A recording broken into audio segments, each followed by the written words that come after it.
Funding for Discovery Road brought to you in part by Sangre de Cristo National Heritage Area and by Trinchera Blanca Foundation and the National Park Service.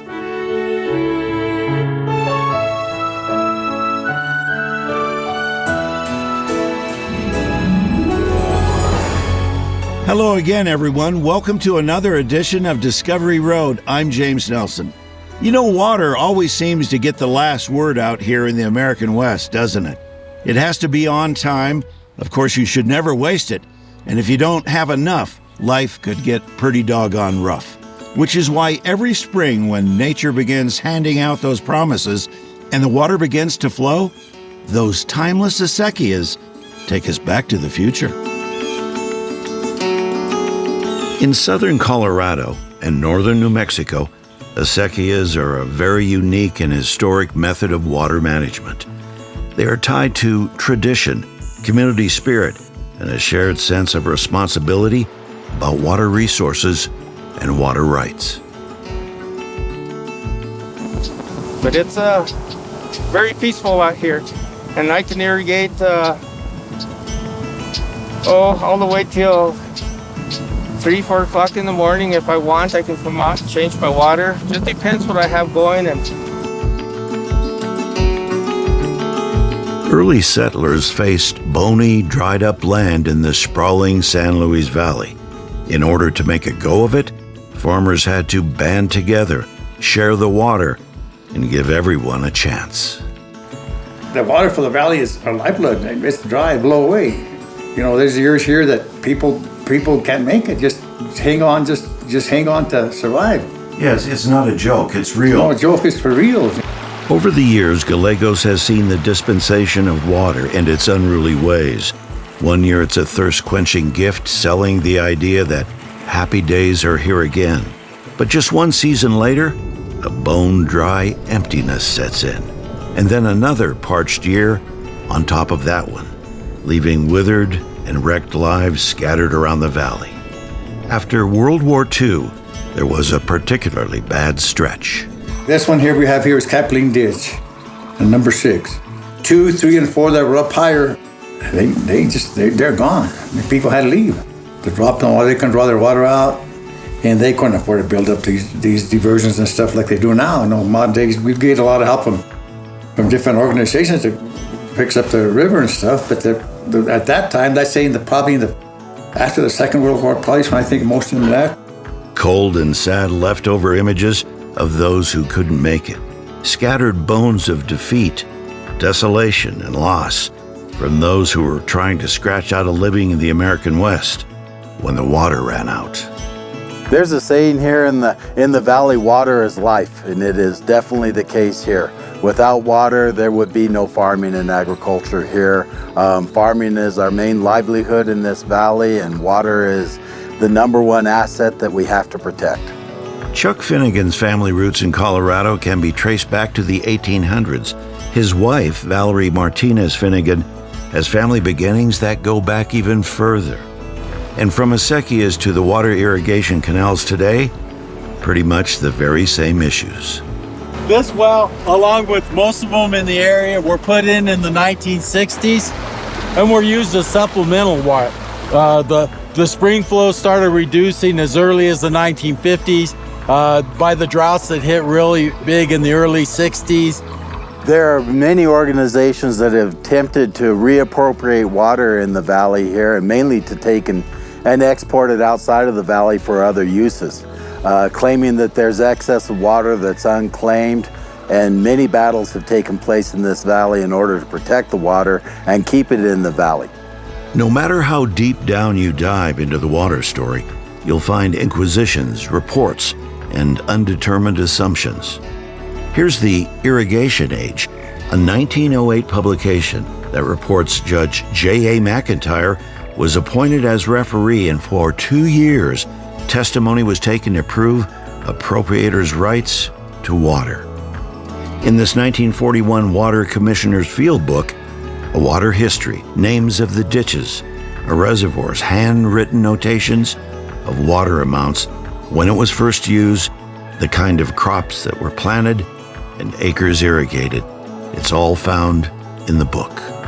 The future of water in the San Luis Valley has pretty well been defined. We're using more than what we actually have. The peak day of water use in the valley is going to be slowing down.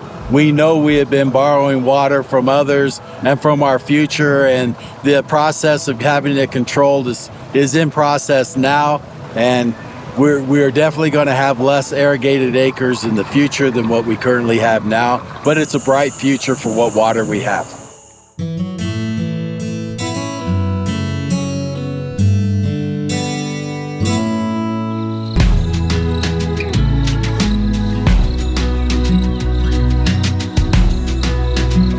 So this here is the family property. There's roughly 120 acres that go from the base of that little hill up there where the chamizo ends all the way to the river. It's roughly about 1 mile long and 1/4 mile wide. I may not have enough water to spend.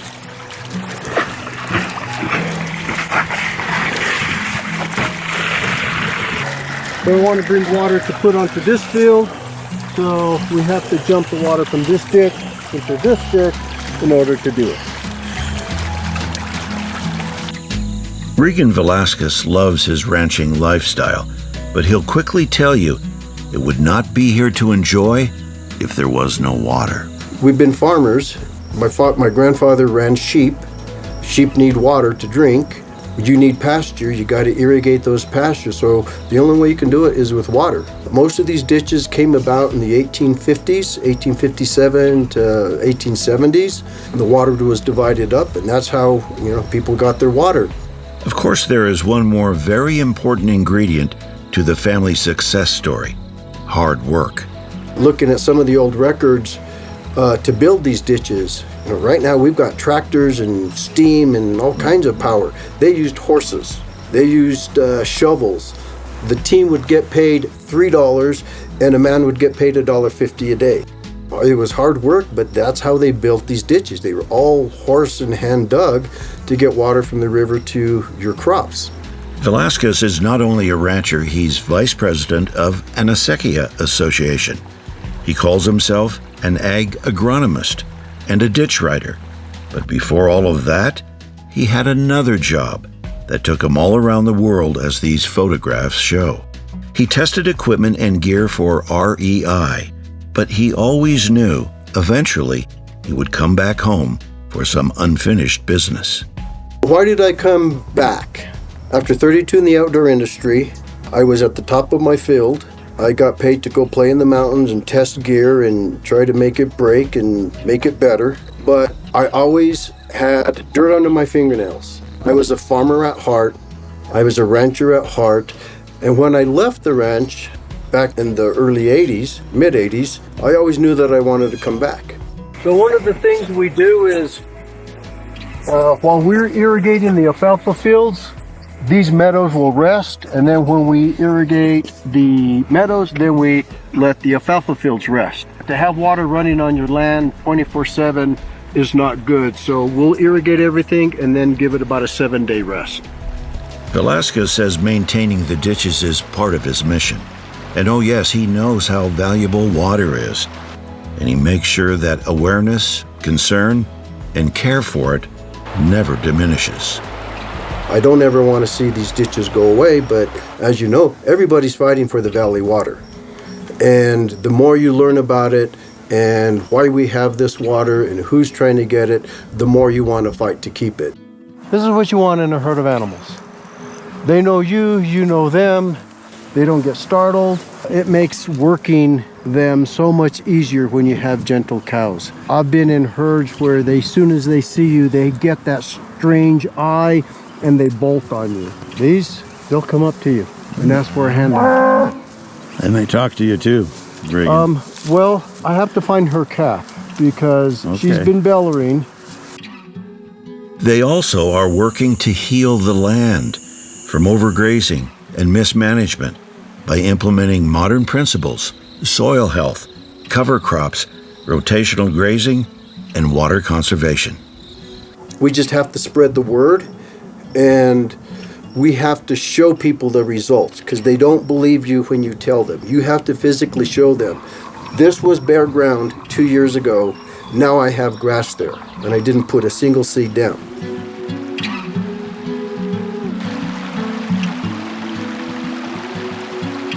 That's what I'm proud of. This particular area, this is the beauty of what we're doing. You can see the results. It doesn't take 5 years. This was great a month ago, and it looks beautiful.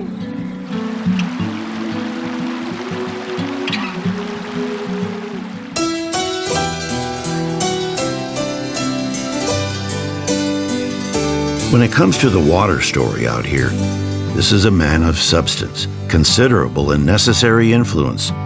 He's a ditch rider, entrusted with a traditional role tailored to fit the needs of farmers and ranchers in a modern world. I see a lot of debris and stuff. Is that one of the issues? To get the water flowing, you got to make sure everything's clear in the channels? Yes, yes. And the trash you see here is the stuff I've cleaned out this year alone. Gallegos is one of hundreds of ditch riders who manage the water resource. They check the ditches, clean the ditches, measure water flow, open gates, shut gates, like a traffic cop on a farm, signal when the water is coming your way. And unwittingly, they keep the Acequia form of civic governance. I get up in the morning, I come out to the ditch, I take a look at what the river's doing, how much water we have coming down the river. I check the diversion that's further up, make sure there's no debris, making sure we have water coming to do our diversion ditch behind me. Everyone knows the ditch rider. This farmer flagged Gallegos down just to get an idea of when he would get the green light, when he would get the water flowing in his direction. Yeah, today if you can send it. I mean, don't go just a special trail. People know me by my truck, people know me because we've grown up together. I met Bob just a minute ago and he's asking me for their water tomorrow or whenever I could get it to them. This will tell me as of 1 p.m. in the Capuline ditch, almost 20 feet of water running through here now. If you can see where I turned it up this morning, I opened it up to give him his water. This is a little over 40 acres on this side of the Lahara Creek, and then got some more farmland on the other side of the Lahara River.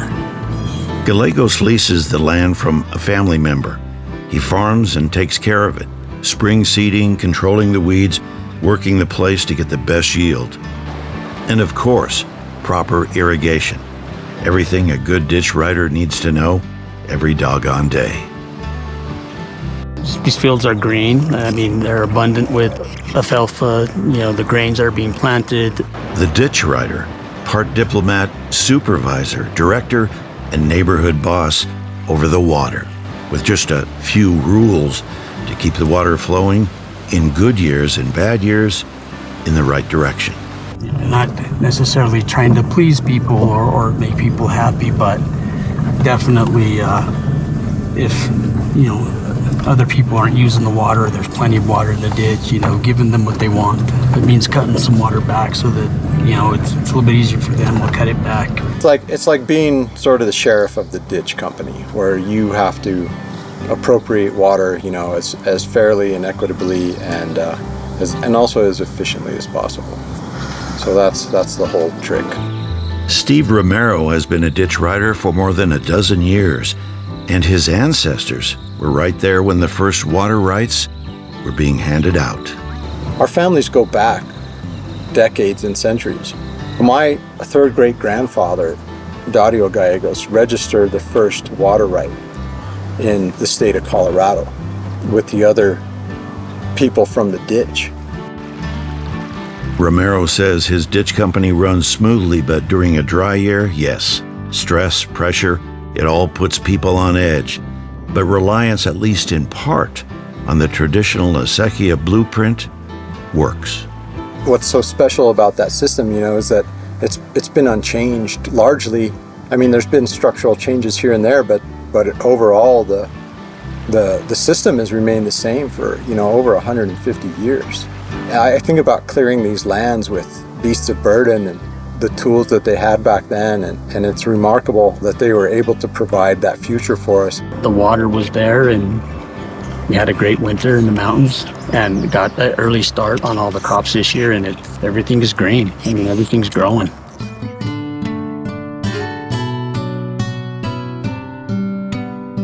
Being little, we played with the water. We stole the water from our uncle to play in the bosque with the water. For Norma Chacon, those early playtime days in the water were quickly swapped out for the more important things on the family ranch. You see, her ancestors had helped settle the area. Her grandfather, Jose de la Luz, worked the big sheep and cattle operation, and water rights made it happen. My grandfather is from Los Sauces. His father, Diego Marcus, came from New Mexico. He was one of the 3 settlers of Los Sauces. My grandfather, and I think there's probably about 10 kids there that were born. And out of those 10 kids, my grandfather, Jose de la Luz Marquez, he treaded out west, and he came from Los Sauces over here, which is probably about 10, 15 miles from Los Sauces. My understanding is that he bought dirt road to dirt road to dirt road. He bought a square mile of land. We're going to be looking at some old equipment that's been laying around for at least 80 years, and that was used by the ancestors when they first came down here. For generations inside that square mile, the family farmed the land, pulling water from the ditches, raising the crops, making it work. Jose de la Luz, also from Los Sauces, had remarried. His second wife, Adelaida Valdez, and together they ran a big sheep and cattle operation until he died at the age of 55, leaving his wife to run the place. And a generation later, another woman in the family would take the reins. I look at my grandmother as a very strong-willed woman. She hired hands. She had her sons do the work. She was a go-getter. She didn't give up. She didn't give up. I would hear stories about her that she ran the land along with her sons. My father died when he was 35 years old, leaving my mother with some land and 5 little kids. The oldest one was 10. I was 2. And so my mom basically had to fight for the land. Her brothers-in-law basically rented and ran the farm for her. This is a mower they used to use to cut the grass and the alfalfa, and again, it was pulled by horse. Norma's mother had to sell off most of the sheep operation. Land leases had to be let go. Today, Norma and Manuel take care of the original property. We enjoy doing it. We're learning as we go. Yes, we get the water for 4 days for both sets of land. We use it because, it's pretty dry. Last year, I know we had a lot of rain, and that was wonderful because it's very dry up here. Why not pack up and just go to Denver? Oh, no. This is home. My roots are deep. My roots are deep. I think there's only a handful of cousins that still live here. This is home. And like I said, it's respect for Grandpa, for Grandma, for the work and hardships they put into this land, into this farm. This is where I am. This is where I want to be.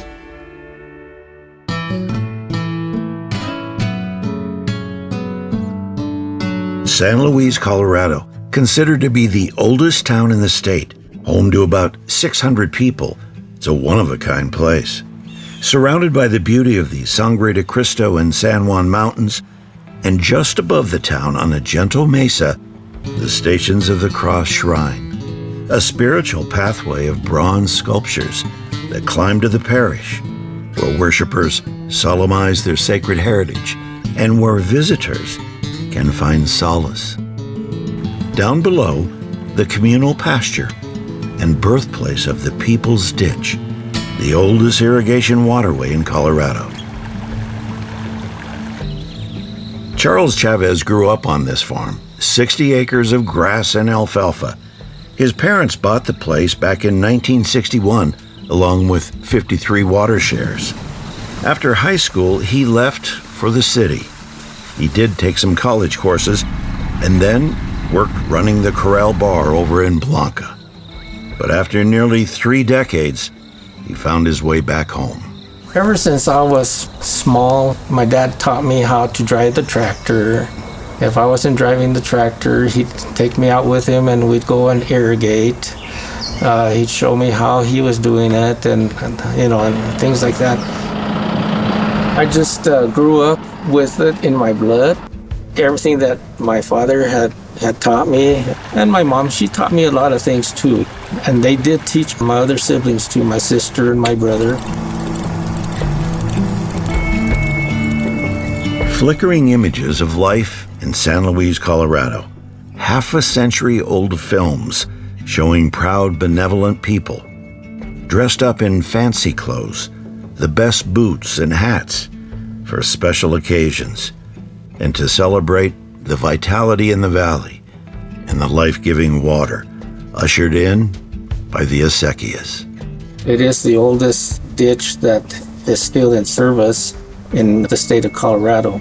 And when they dug the ditch, and it was dug by hand, of course, it was almost 24 years before Colorado was a state.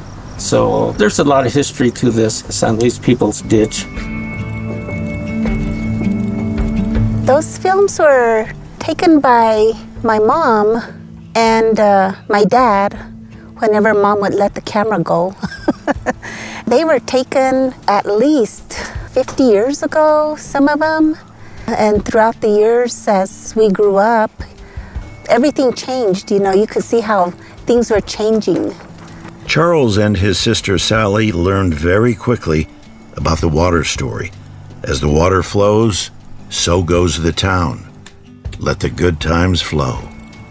We would go swimming in the Acequia, and we would have so much fun. And as we grew older, we began to realize that the water was so important, not only for the land, but also for our livelihood. There's a lot of history to this San Luis People's Ditch. It does serve 1,600 acres. There's numerous shareholders now. As the old shareholders pass away, then the families take over. So a lot of families, they start getting into the picture. So there's going to be a few more. Those old 8mm film reels are a chronicle of early days in the town and on the farm. Wistful memories for the family and historic footnotes for the community. An old movie version of Back to the Future down on the farm. It seems like I had more of the interest where I wanted to eventually take over if my dad wasn't able to do it, and now that he's not around, I did learn from a good man. Hopefully I can pass on a little bit of his knowledge to my kids and to my sister's kids if they're interested.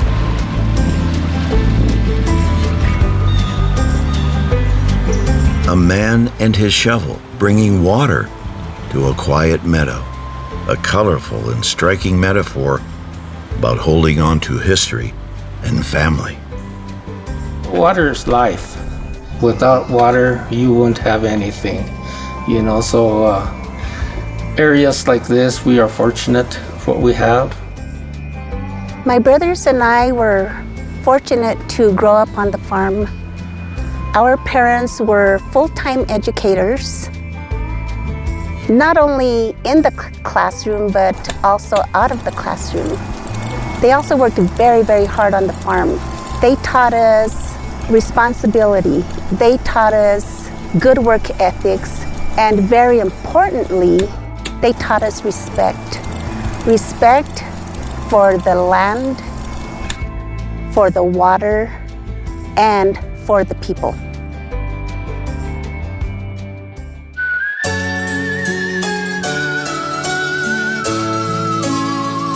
More than one family told us their biggest heartache is losing the young people. If they don't understand the Acequias, the water carriers of life, those historic pieces of the past, well, the true meaning of tradition, culture, and heritage will be lost. Yeah, usually this canal here, the Morgan ditch, doesn't run. It hasn't ran for like the last 4 years. This year it ran. pretty cool. Coolest I've seen it. I've been for 10 years with my grandmother. Important history is not lost on this promising 28-year-old man. He wraps both arms around the farming opportunity that has been handed down to him. Approximately 500 acres of alfalfa and oats in the Capulan, Colorado area. To me, it's not really like work. They say if you like what you do, you don't work a day in your life, and I don't mind what I do. His grandfather and great-grandfather are both gone now, but Martinez is mature beyond his years, employing now what he's learned from both men to keep it all going.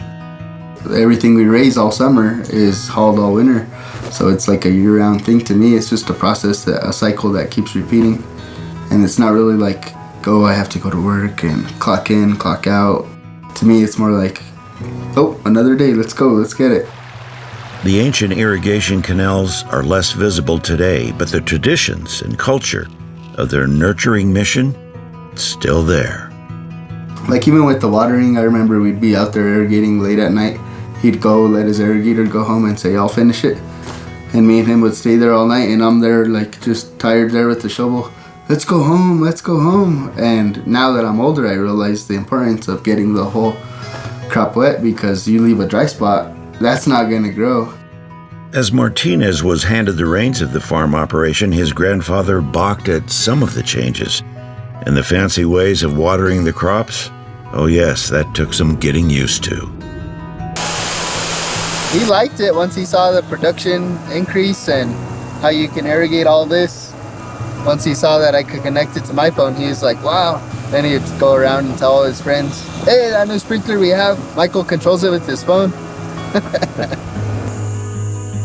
Taking on farm work means a lot of responsibility, and the dynamics of a growing family, of course, always important, as the entire operation plows forward into the future. Park it right here, that way it's ready to try. I've been doing this since I was about 14 years old. Really? Who taught you? My dad. My dad taught me everything that I know. I started from a baler. The work ethic and respect for the land and water inculcated throughout the entire family. I did win a conservation award when I was in 6th grade, and all I did was drew my dad's farm, you know, but because it had all the ditches and the reservoir and the way it came from, you know, the head gate and stuff like that, you know, but my dad and my grandpa taught me the importance of water. We'd go to eat, he'd get a beer, he'd be, get him a Roy Rogers, get him a Shirley Temple. They always said, here comes Pete, and repeat. Because I was always with him. They were always like, oh, he's your sidekick. It was just always cool. He like always just took me under his wing and was like, I guess he knew I was gonna be the future or something. Holding on to the past with a Thanksgiving appreciation for the future. An intriguing, powerful, and important story about being thirsty in the American West. I'm James Nelson. We'll see you next time out here on Discovery Road.